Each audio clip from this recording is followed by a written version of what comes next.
right now. Nolan Brooks. What was that I called you last week? The real estate guru. There you go. Real estate guru with Remax United. It's growing on me. Yeah, we just have way too much fun doing this, don't we? I like the cut of your gibberish, sir. It gets me through the morning. The cut of my gibberish. Yes, sir. Where'd you hear that? You know, I think it was one of my first sergeants back in the... He had some very colorful mannerisms and expressions that he would use. It sounds like an English expression, doesn't it? Yeah, I think he combined gibberish and one of those sails on a boat, like the cut of your jib. That's what it is. The cut of your jib and gibberish. And for whatever reason, it just always stuck with my little primitive infantry brain.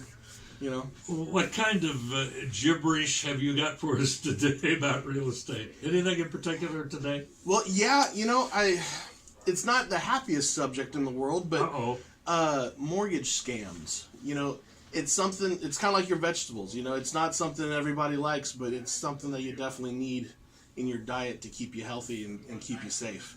So you need to know about the scams, then, huh? Yeah, exactly. What's going on?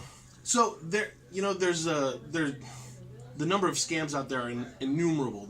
And whenever you get a mortgage, the first thing the same day you get that mortgage, the title company is going to record a lien or the mortgage company will record a lien against your property. Okay. And whenever you have a mortgage on your property, it's public record. So all over the country, maybe even all over the world, there's notifications going out, you know, Morse code and smoke signals and the whole 9 yards, telling people out there, this person just got a mortgage, you should probably send them junk mail. So yeah, I think so, huh? So I mean, I wasn't even in my home for a month, and I already got a refinance. Started getting mail to refinance my home. And I'm like, my interest rate's at like 3.7, man.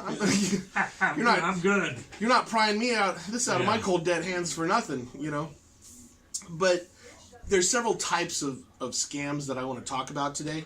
There's loan modification scams, deed theft, impersonation, lawsuits and forensic audit scams, and more generally kind of terms and conditions. Not really scams, but things you need to watch out when you're dealing with a lender.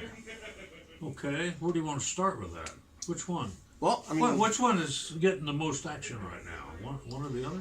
You know, if the one that I think the most people are going to run into is going to be the terms and conditions. So whenever you sit down with a lender, just like every industry, you're going to have actors which are not the most ethical, right? Yeah. And it's going to be in every industry. Well, same for the lending industry. When you're dealing with a lender, if you're uninformed, it gives him all the power. And he may have your best interests at heart, or he might be setting you up with whatever gives him the biggest commission. And you won't know the difference if you don't shop around. Yeah. So shouldn't you just go ahead and deal with somebody you know? Wouldn't that be the best thing to do?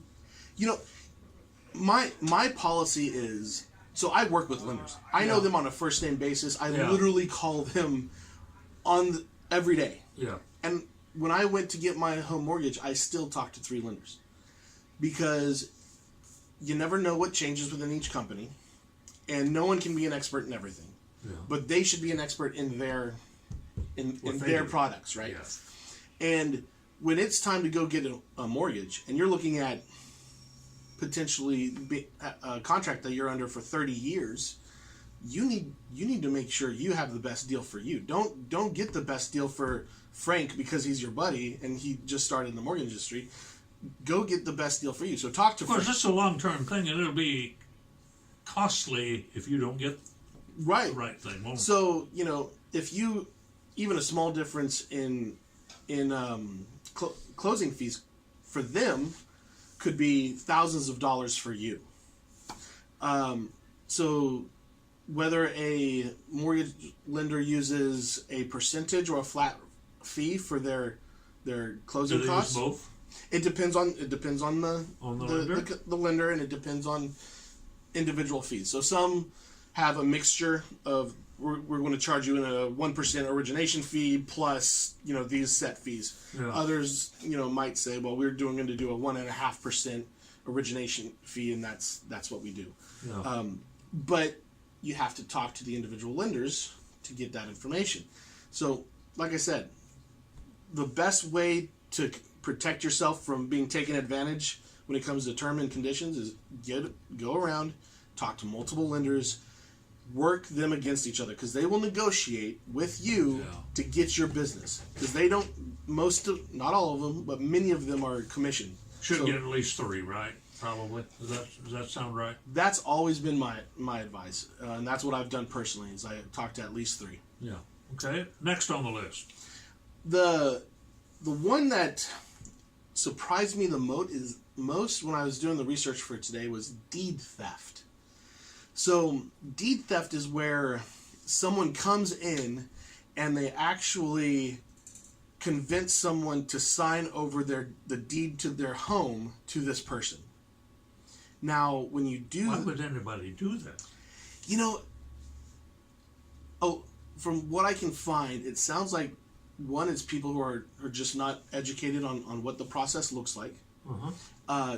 2, it's because the people have convinced them, well, to refinance this or to get you out of foreclosure or to protect you in some way. You need to give me your deed. You sign it over to me, and then I will give it back after we complete the process. Uh-huh. So, and I don't know how they would phrase that, but I'm sure there's 10,000 different ways that that'll make it sound like it's a good deal for you. Yeah. Or they'll just include it in the paperwork. So you think you're refinancing your home. In reality, there's a piece of paper in that pile of papers that most of us you don't. signed your deed over to somebody. Yeah, and you signed your deed over, and they literally just kind of slip it in there and sign here, sign here, sign here. That's going on. That actually happens now, huh? Not with legitimate lenders. Okay. If you go to fly-by-night things. These are people who are preying on vulnerable people. Frequently the elderly, frequently first-time homeowners that just don't know any better. Yeah. But I mean, most of us don't deal with mortgages, but maybe 3, 4, 5 times in our lives. Well, I've only done it twice. Yes, there you go. Yeah. The average person will only own 4 to 5 houses. Yeah. Over the course of their entire life. I think I'm done. I think I've got my last one, I hope. So, my advice, because I can't say there's never ever any situation where you would ever need to sign over your, do something with your deed. Yeah. But before you do that, consult a lawyer. Yeah. I can't think of any reason why you would want to or need to, but if there's any doubt, talk to a lawyer, see what. Only time I could think of when something like that might happen would be within a family. And that's, it's when you mentioned family, and the other time that deed theft comes into play is when someone passes on. Yeah. And an argument between brother and sister, whatever. Or identity theft.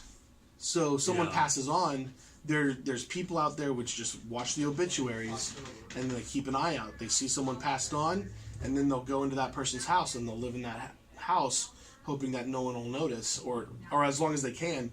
And if they move in, the squatters' rights or something come into play here. Yeah, you have to go through the eviction process, because what'll happen is you'll say, "Hey, I never told this person's trespassing," and what he'll say is, "Oh no, he agreed to let me live here for $100 a month, so I have tenant rights," and you can't just send in the police to kick them out. You have to go through.